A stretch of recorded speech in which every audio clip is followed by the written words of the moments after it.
Leo nimefurahi kuona ndugu zangu wa polisi jamii, hawa rafiki zangu kweli kweli. Hawa muda mwingi tokea nikiwa mkuu wa wilaya wanafanya kazi nzuri sana. Na mimi niwaambie, hawa nitakaa nao, nitawatafutia vifaa vya kisasa ili kuhakikisha hawa vijana wanafanya kazi nzuri sana. Ndio polisi jamii iliyokuwa ya mfano hapa Kusini Pemba. CCM oye! Polisi jamii oye! Kwa hiyo rafiki zangu, na nitahakikisha mna uniform nzuri za kutosha na vifaa vyote vikiwemo vifaa vya mawasiliano. Sawa? Lakini vijana wetu wanafanya kazi nzuri. Tutatafuta kila namna ya vijana hawa tuweze kutafuta namna ya kuwaajiri hawa vijana.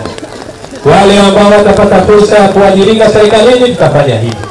Wale ambao watakuwa wanataka kujiajiri wenyewe tutawapa mitaji wajiajiri. Na mimi nawaambia uwezo wa kufanya hayo tunao. Tutashirikiana na vijana, ina mama, tufanye kazi katika maeneo mbalimbali. CCM oye!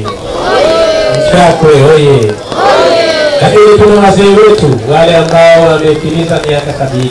Nataka nipate orodha ya wazee wote ambao wametimiza umri wa miaka 70 lakini hawajaingizwa kwenye pensheni jamii, ili tusimamie maslahi yao, wafanikiwe na wao waendelee kuenjoy shilingi 50,000 kwa kila mzee ambaye amefika miaka 70.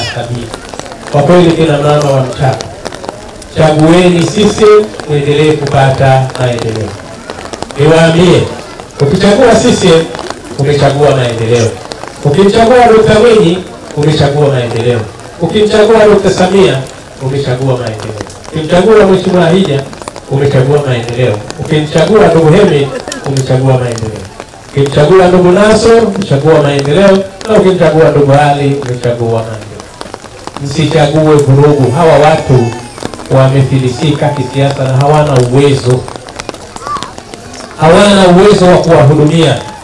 Watawadanganya, alafu wataleta chuki baina yenu mgombane.